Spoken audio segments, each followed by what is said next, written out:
Hello, everybody, and welcome back to the One Stud at a Time podcast. I am your host, Adrian Avila, and I have the pleasure today to have my good friend, and I say this with everybody because everybody I'm bringing on are good friends of mine that have a story that have been an impact in my life, whether it's good or good, because I would not bring anybody who was bad. Take that, And so Dr. Lucas Paredes, I like to introduce him because he earned that title. Thank you. Very well. So Dr. Lucas Paredes is a chiropractor based out of Chino Hills, California, where he specializes in the rehabilitation of his clients, right? And, Lucas, give us a little bit about yourself, tell the audience who you are, what you like. I know you like long walks on the beach, but you know what? Long walks on the beach and sunsets. There right? you go.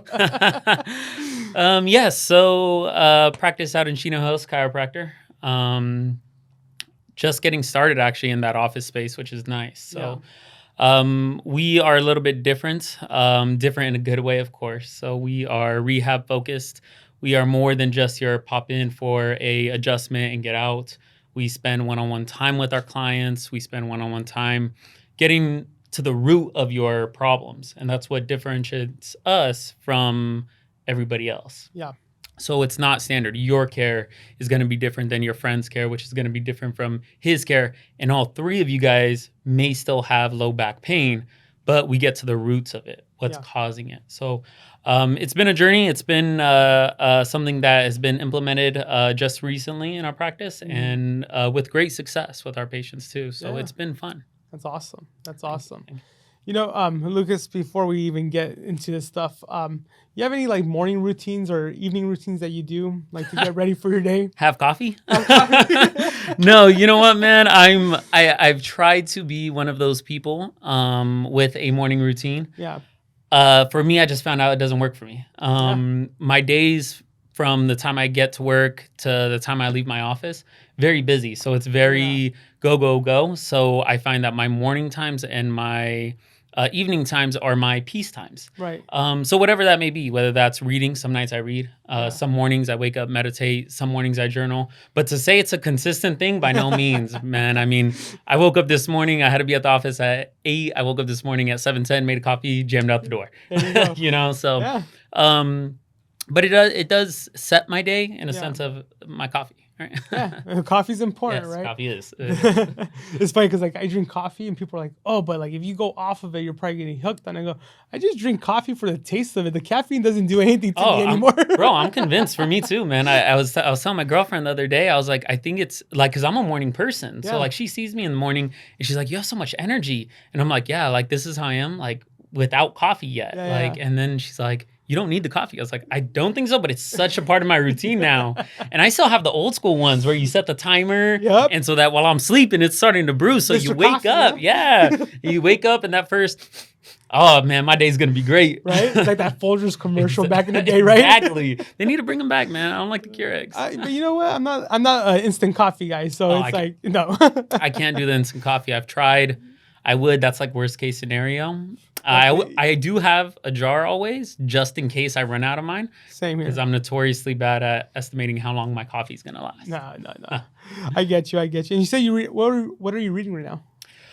Right now, I am actually reading, I believe it's called Take Back Your Time.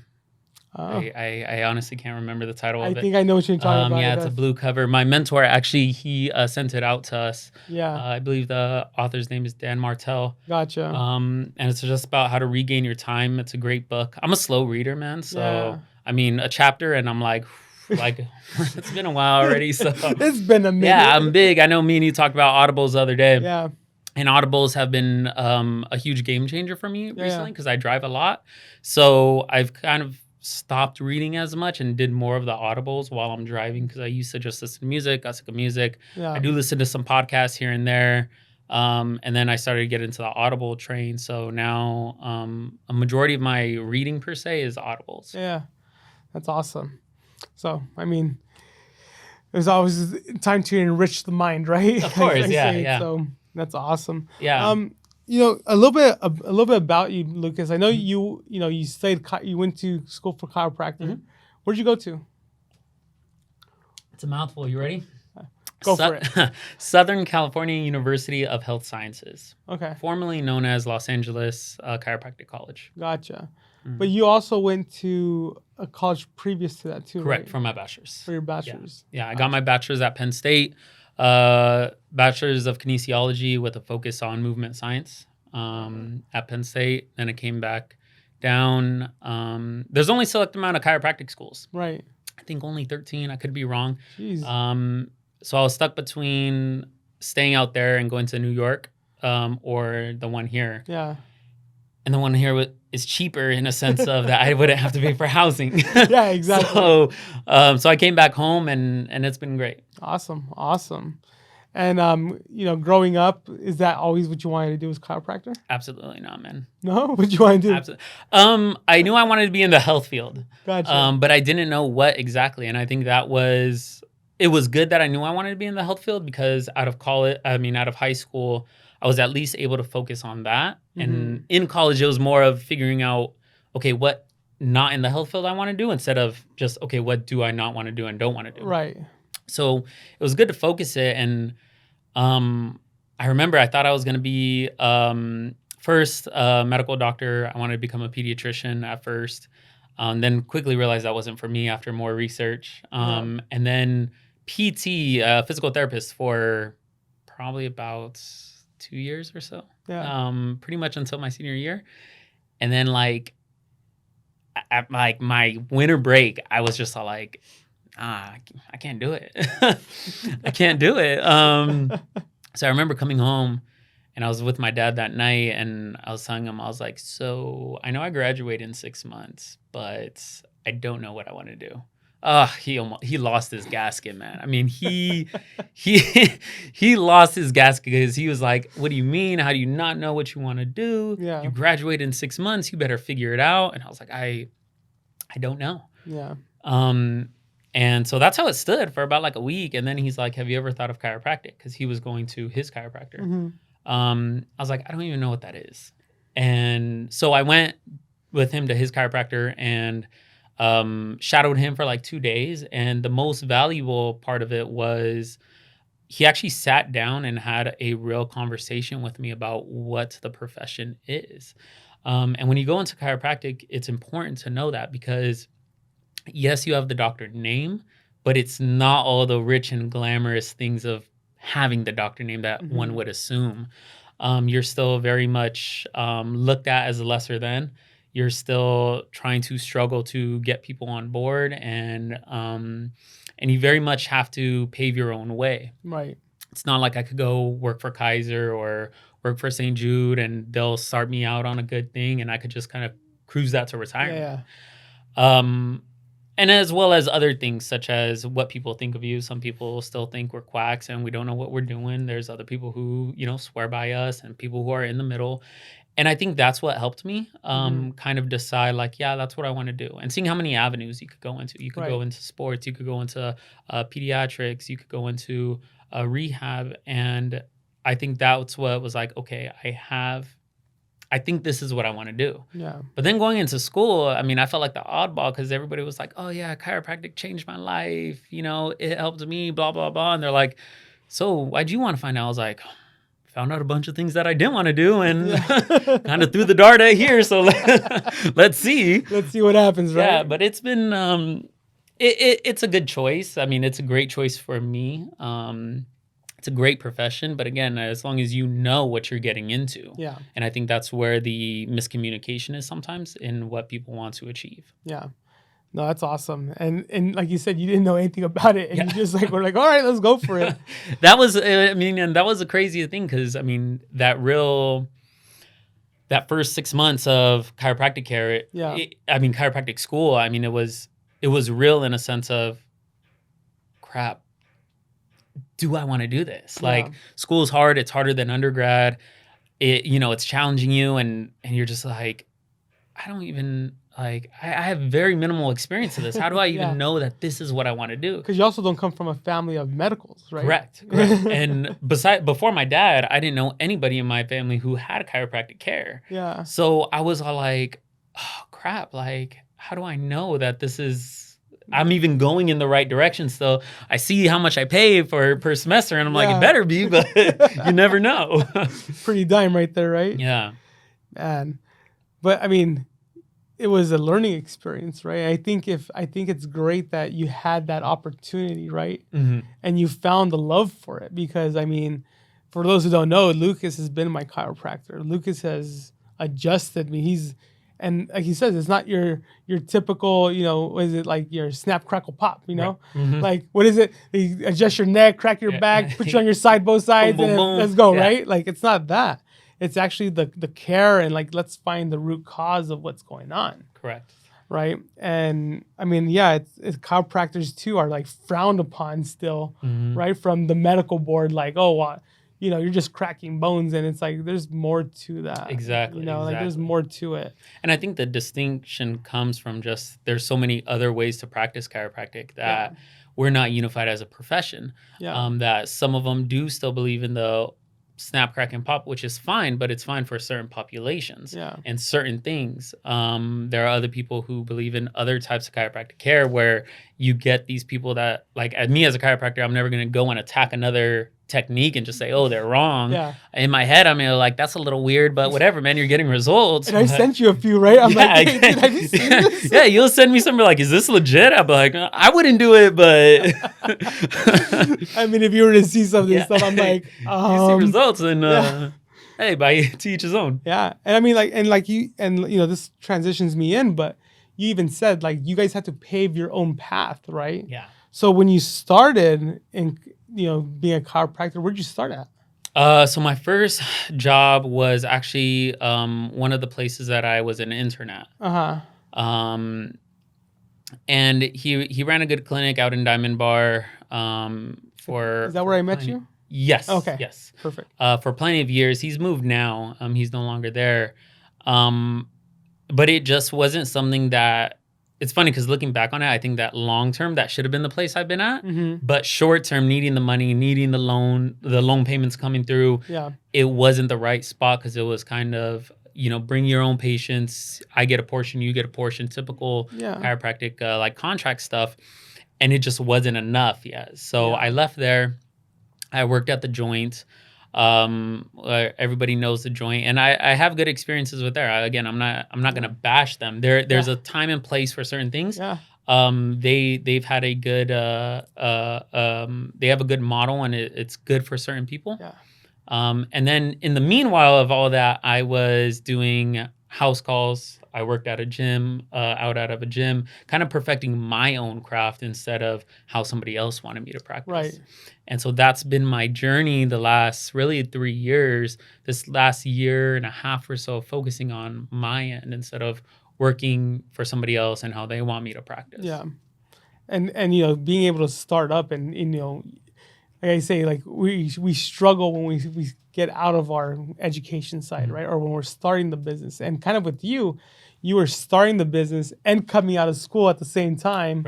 Right. And I mean, that in itself had to be somewhat of a struggle. Oh, yeah. Right. Because you don't know what you're doing.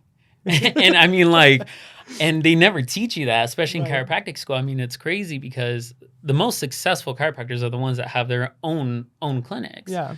But they taught us, I think we had 2 classes out of my 3 years of business. Right. And that's it.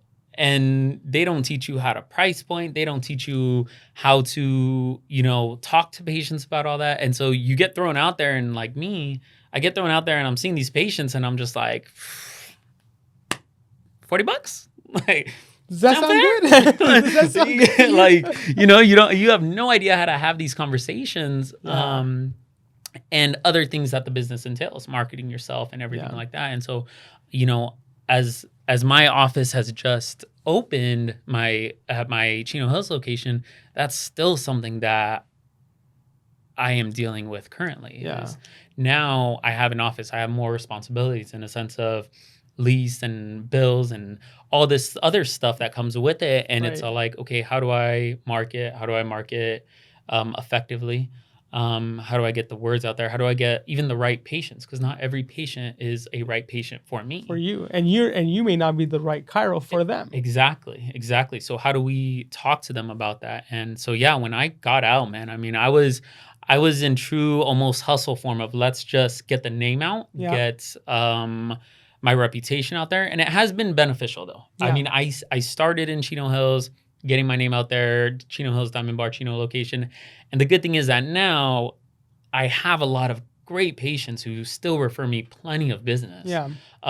Which has been great. So like aside from the sucking at the business part of it, that connection and that networking and them seeing, you know what, he's good at what he does has been through the roof beneficial. I mean, I'd probably do it all again that way, but with slight changes. See, and I was about to ask you, like, you know, looking back at it now, like, what have you learned from that? Because, you know, for me, like, there has been moments where I just stay up late at night sometimes, and I'm like, shit, how am I gonna make tomorrow work, right?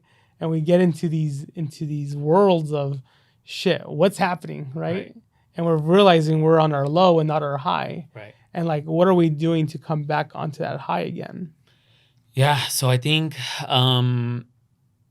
you know, well, first going back to the first thing is that things that I would do differently is I would get a mentor who is in business or, and it doesn't necessarily have to be chiropractic business, just in business, somebody to teach you, you know, the ropes, just how things go, even setting up paperwork, like to be incorporated LLC or stuff like that, how to set your books up. Like, I would probably start there first. And instead of trying to figure it out on your own. And I think that's where I know I struggle with, and I still struggle with, is I try to do everything on my own. And that release of trying to just say, okay, you know what? I need help in X, Y, and Z. You know, I need help with this. I need to reach out to somebody for this or for that, or to pick their brain of how they did that. And I think that now as I've gotten a little bit better, I've been more open to those ideas of saying, hey, you know what? Like the mentorship group that I'm in now, if I would have done it, signed up for it 8 months ago, I don't think I would have been as open to it. But I think now, kind of in my process, or even, you know, a year ago, 6 months ago, but where I'm at now is saying, hey, you know what? A lot of things align, and they have potentially the missing link that could take me to the next level. You know, I mean, and for me, the good thing about myself, and I know you probably feel this in your field too at some point, is the good thing for at least myself is that a lot of things are immediately felt in a sense of I get the new patient, they come in, we treat them, and they leave then saying, man, I feel good. I actually could walk out of here, or I don't have the pain. And even though, you know, the discussions of what's going to happen next to them is understood, they come back their next visit in 2 or 3 days and they're saying, hey, you know what, doc, I felt great. Let's keep this thing going. So I know for at least myself, that kind of helps with the swings. You know, I mean, business may be slow, but that's where I have the help from other insights. Hey, why is the business slow right now? What's going on? What do I need to change? What do I need to do? And when business is good and I have those patients, or even when business is slow, you come in, you see me, hey doc, you know what? I felt great today. That's enough for me to boost my feelings for the day. I go home, sleep like a baby. Job well done today. You know? But there is that aspect, and that's the hard part as a doctor and as a business person is there's two different worlds we live in. You know, I live on the clinician side of it and making sure I bring good quality care to my patients, making sure they're getting better, and still running a business and making sure my business is succeeding. And you can't juggle both, and you have to know when to focus on one, when to focus on the other. But eventually those align up and things kind of carry itself. And I think like you tie into it. It's like, you know, sometimes we lose faith in ourselves, right? And then we're in that slump, and then, like you said, you hear your patient come in and be like, man, like you've gave me relief, right? And you're like, shit, I did that, right? And sometimes we forget about it. No, man. I surprise myself sometimes. You're like, oh, I did this. Check me out. You know, I'm going to go 5-star review myself. Right? I did well today. But no, it's true. I mean, you get so many times to where, you know, I have found out myself, I'm such a a person who likes compliments and likes that sort of reassurance and that sort of things from patients, partners, friends, whatever. Like I like to hear that. And so, for me, when I hear those things from my patients, it really does give me more reassurance of, okay, Lucas, you got this, right? Yeah. You've been to school, you know what you're doing. You're not just throwing blind darts at patients and hoping what sticks, hoping what works. You have a game plan for them.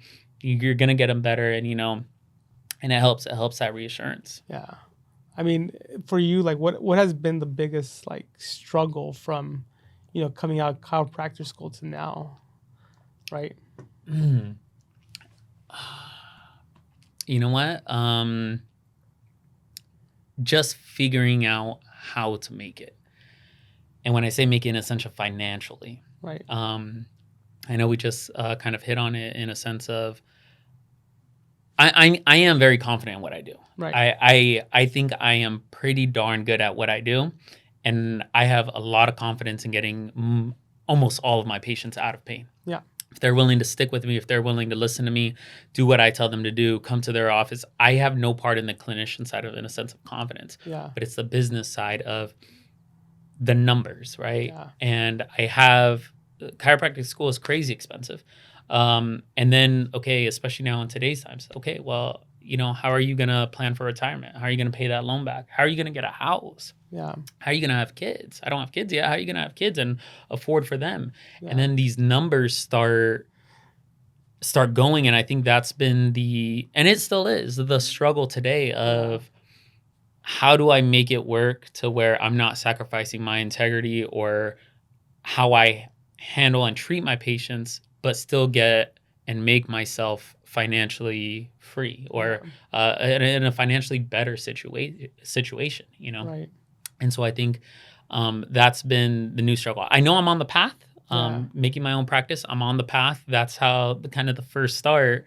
But the next start is scaling it, getting busy, getting patients in, delivering. And the good thing is that it goes hand in hand, right? I can't get busier if I'm delivering bad care, right? Eventually, the word's going to get out and they're like, oh, well, he's not good at what he does. So the good thing is that those two should scale kind of hand in hand, right? As the more word gets out, hey, man, this guy, he's the guy to go to in Chino Hills. He'll get you out.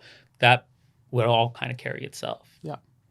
No, that's awesome. But, it's you're doing the work behind it, right? You found the mentorship. You found the way to make it work. I know you're with the great accounting firm now. Oh, absolutely. That's guiding you on that part. Mm-hmm. So even though they're not mentors, but they truly are your mentors, and you're giving up you're giving up that part of your business so that you have time to now focus on something else. Exactly. Right? Yeah. Shout out Prominence Tax, man. Prominence business, bro. Jeez Sorry. But no, they've actually, and that goes actually into a thing that I talked about where that was big for me too. Because I remember before getting with them, I'm not a paid sponsor, but if they want to pay me as a sponsor, that'd be cool. Not a paid sponsor. This dude.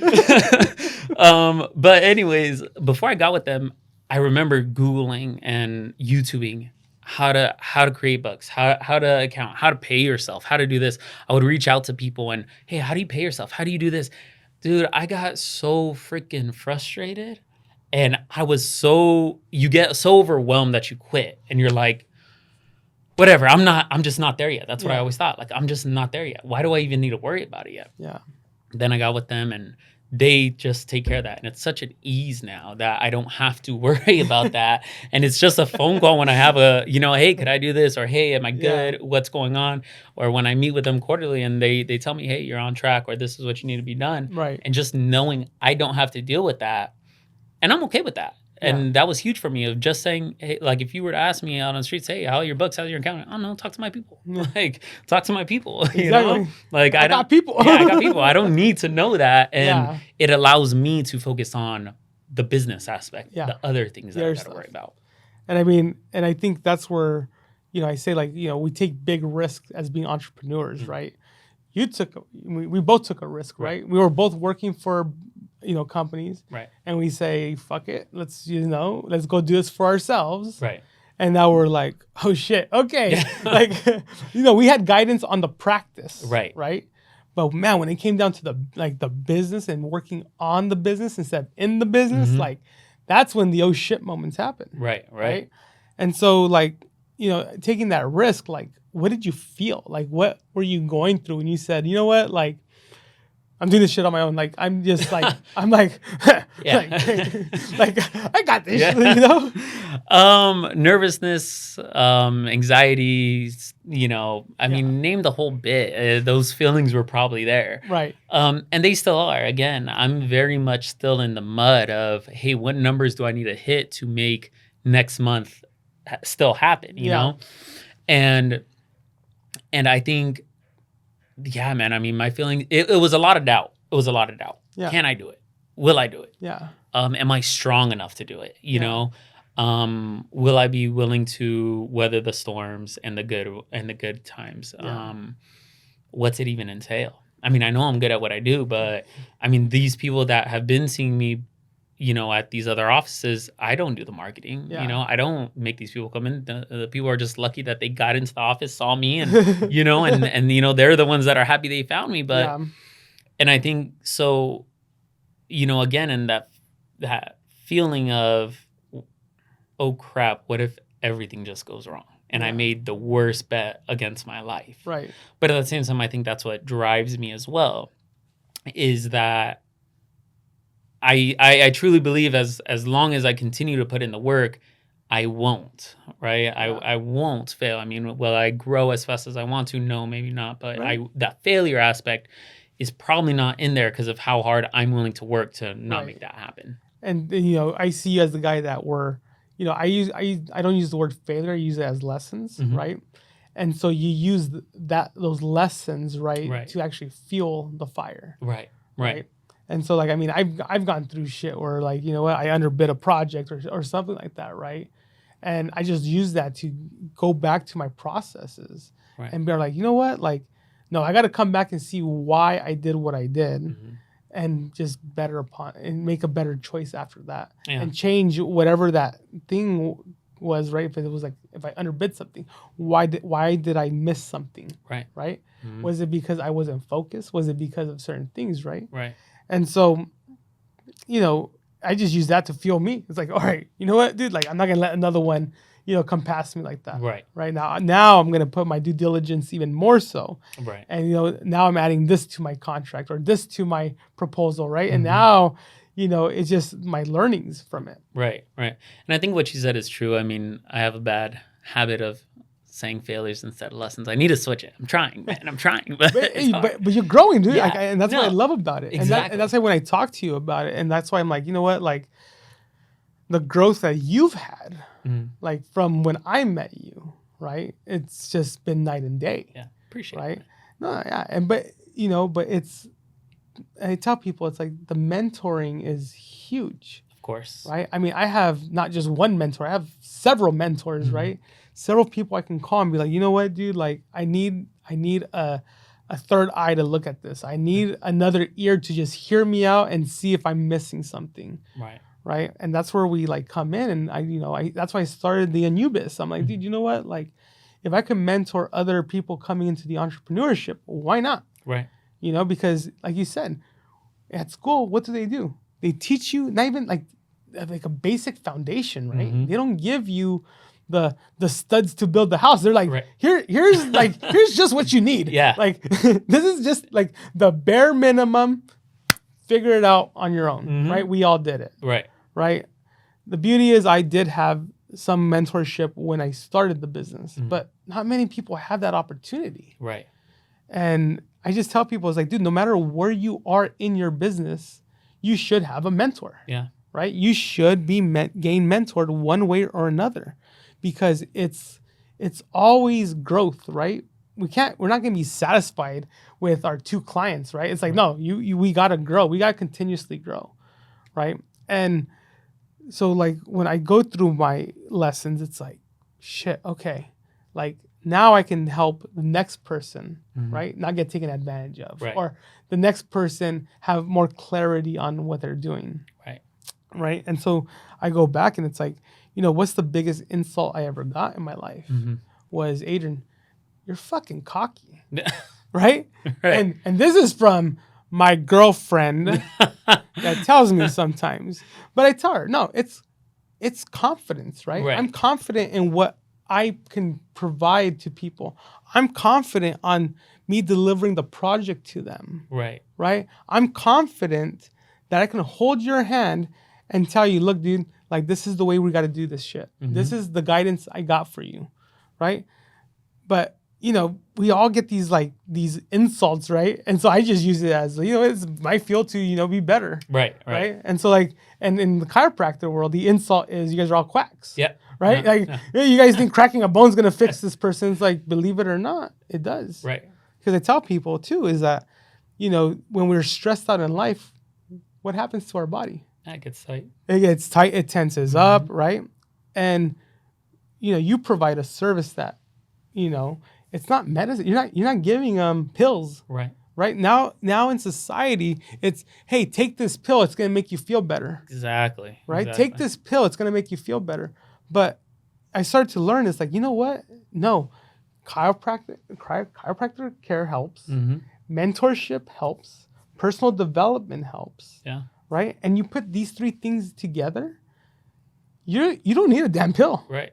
Right. You No, don't you're need a firing damn on pill. all cylinders. Huh? You're firing on all cylinders. Exactly. Right. And so, through this personal development stuff too, it's like we learn to release these negative emotions and we're able to just flush this out and address things. Right. And I look at you, Lucas, because you're a prime example of, you're always trying to better yourself. You're always I'm the same way like you. I want to do everything, but no, Right. I have a marketing team that helps me market who we are. Right. Right. I have an accounting that helps me run the books, run the payroll, run everything we need to do. Right. Right. I have the mentors that help me. Right. And to see you do that, it's phenomenal. Oh, thank you. Right. Yeah. But we have to start somewhere. Yeah. Right. And we're about the same age, I think, right? 32. Yeah, 35, 36. I forget what I'm at right now. Fooled me. I thought you were 21. Whew, thank you. I'll take it. But it's where was I going with this? Oh, look at our age, right? We're at what age we started, right? Some people are in their 50s now figuring out, why the hell am I making Tom, Dick, and Harry money when I can be doing this for myself, right? And so, to you, it's like, how are you helping now, people? And it's through this chiropractic care, right?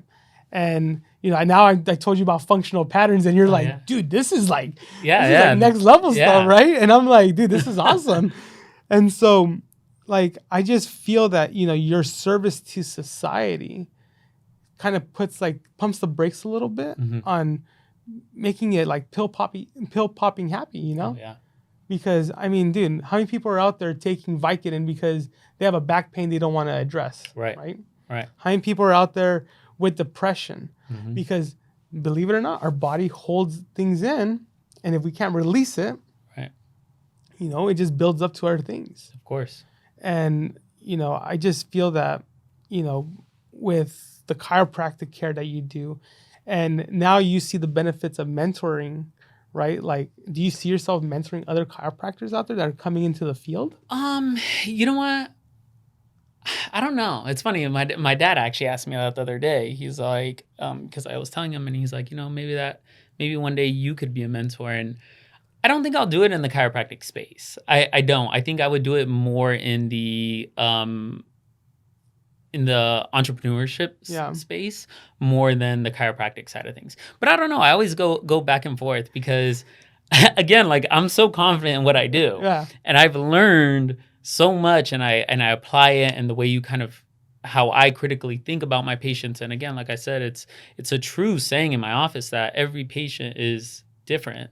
So and what I'm able to check, what I'm able to not check. So I like that aspect. So maybe one day, but haven't figured that one out. Maybe I'll get a mentor to figure out what I need a mentor. It's funny because so like I started mentoring other like subcontractors, right? And time and dude, like go get your license, go do this, right? And then it becomes like, hey, can you talk to so and so? And I'm like, but that's not my industry. But again, I go back and I'm like, you know what? Actually, we're all in business, right? Yeah. So if we can guide the business, that's what drives the trade, I guess you could say, or our specialties. And so, I mean, I for you, I think like, you know, just guiding them through the chiropractic care, because I mean, I think you have, again, you're looking at them as a patient and not just a number. You're not looking at them as a Snap Crackle Pop membership, right? So like, I feel you bringing that to the table, you're able to now better the world, right? Because now you're bringing another chiropractor that's not just Snap Crackle Pop. Exactly. And that's the biggest thing. I mean, and that's the biggest thing why I am practicing the way that I want to practice, is because it even differentiates me from other previous chiropractic experiences, you know?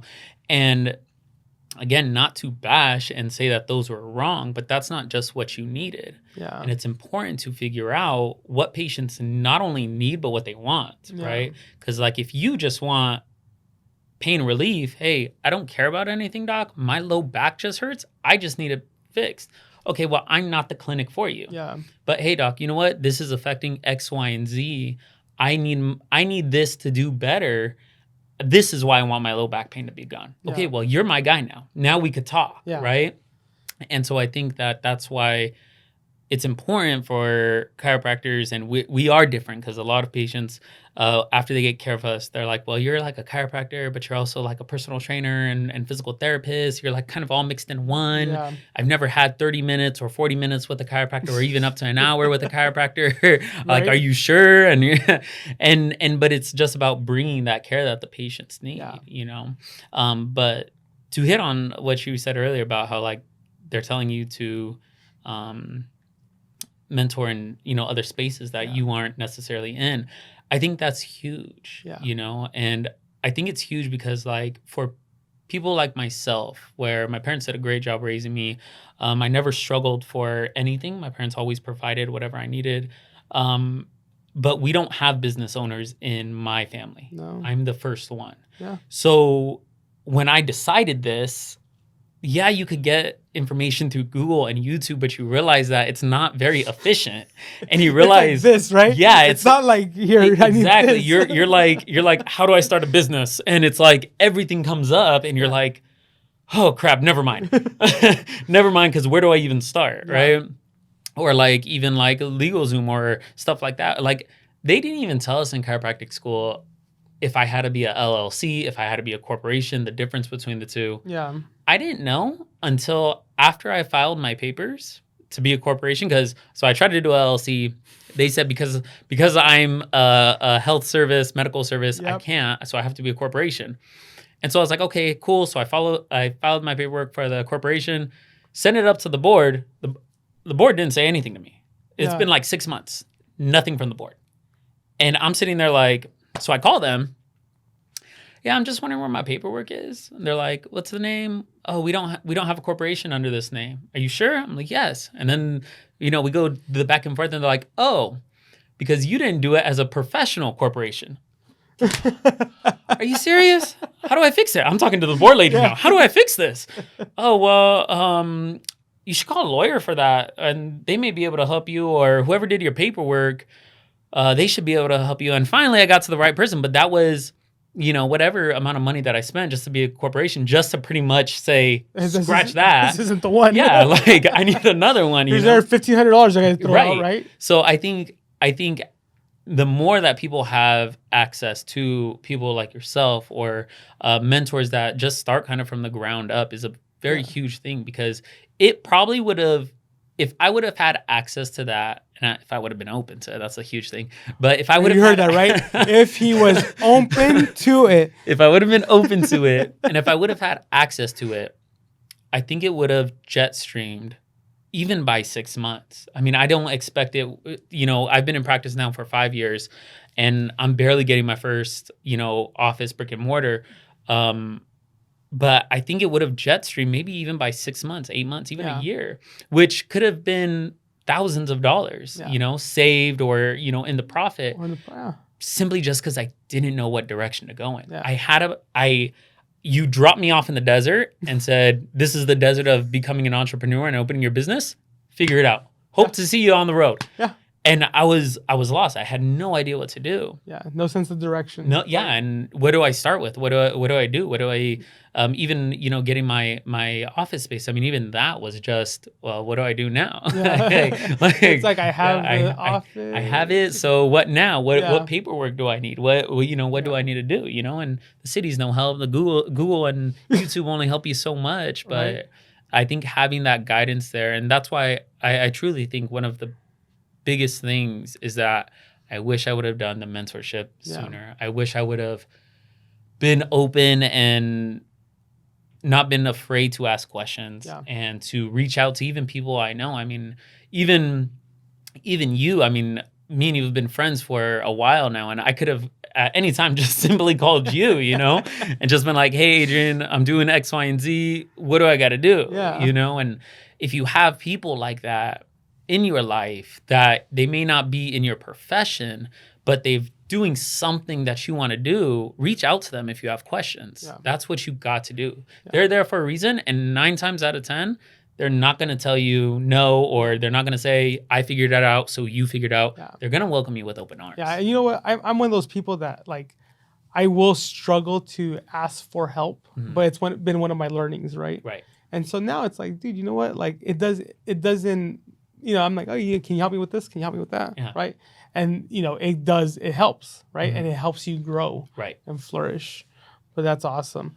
You took the tour of McKinley. I did. Right? Yeah. So really quick, I just want to ask you, like, what is it that you, like, what you liked about it, share with the audience about, you know, your experience just with the tour that they gave you here? Yeah. Go-karts are nice, man. The little golf carts, those are nice.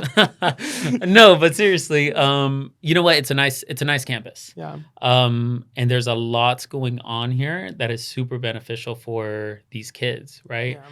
And as somebody who that's what I like to see facilities like this that have and give these kids every opportunity and every chance that they have, you know, because unfortunately, there's not a lot of places like this, and it's even colder when you're talking about individuals on their own. Yeah. So it's nice that there's somewhere here that it looks like and feels like they're putting all their attention on these kids and making sure that they have a chance to succeed and thrive, which is important. It is. It is.